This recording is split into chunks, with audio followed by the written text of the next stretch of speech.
Hello everyone. Guys, in today's video I'll show you one of the best chess games that ever was played. So the white pieces played Garry Kasparov, former world champion and very famous and very good chess player. You must have heard about him. With the black pieces played Veselin Topalov, also former world champion and also very strong grandmaster. So this game was played in Netherlands like 23-24 years ago, not so long time. So it was a very brilliant game by both players and a lot of tactical ideas of attacking moves, and you'll just see it's a very beautiful game. So let's just start. So Garry Kasparov started with e4, Veselin Topalov responded with d6, the pierced defense it's called. So d4, knight f6, attacking the pawn, knight c3, g6. Veselin wants to flank to his bishop, it's all theory of the pierced defense. Bishop e3. So Garry Kasparov prepares long castling. So bishop g7, queen d2, c6 to strengthen the center and eventually start an attack on the queen side. Now f3, strengthening this pawn, e4 on the center, b5, starting an attack on the queen side, knight g to e2, knight b to d7, and now bishop h6. So white wants to exchange the bishop and not allow black to castle, so it happens. Now black king can't castle right now, it's not legal. So bishop b7, a3 to interrupt this idea, e5, striking in the center, long castling, and now it opens a lot of variations for white. So now queen e7, black also prepares long castling right now. So king to b1 to remove the king from any attacks in the center and move it to safety.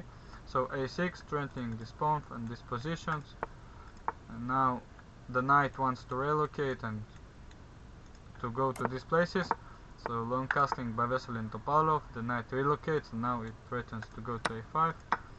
So e takes d4, rook takes d4, attacking the rook, and now Kasparov goes back to d1.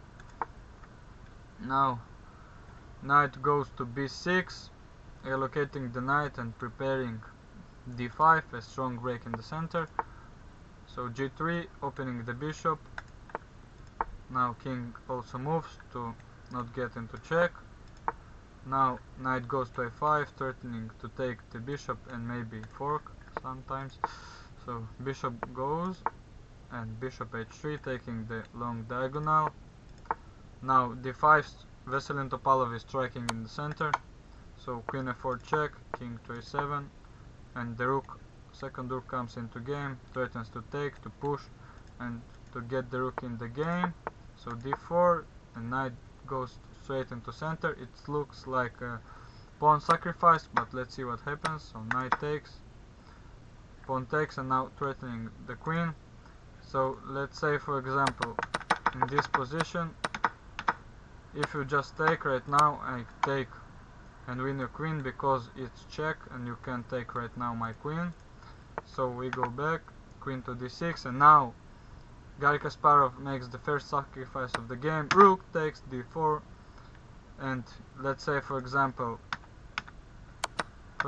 if you just in this position, you see, if you take the queen, I just won a pawn and maybe even two.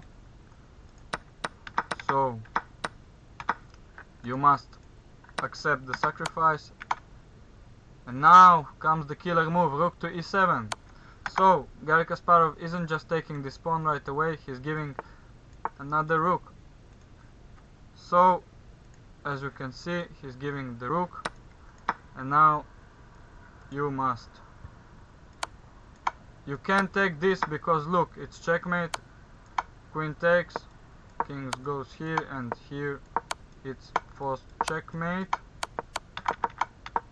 and you can do anything, and you give the queen, I just take your queen, or even worse, it may be some sort of checkmate. Yeah, it's checkmate, as the bishop covers this. So he must accept not taking this, and now white takes the pawn, Veselin Topalov takes the knight. Now b4 check, king must move to a4, queen to c3. Again, you can take the rook right now, because if you take, it's queen b3 checkmate. So instead, the white takes this pawn, black takes the pawn on d5, rook to a7, threatening checkmate with this idea. Bishop b7, covering it, and now rook takes the bishop. Why? Because if you take, again is checkmate.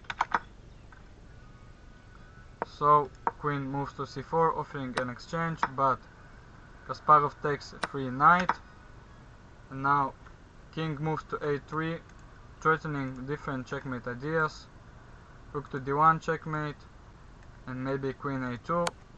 So queen takes on a6 check, king must take on b4, c3, another check, queen e1, and black is in a series of checks.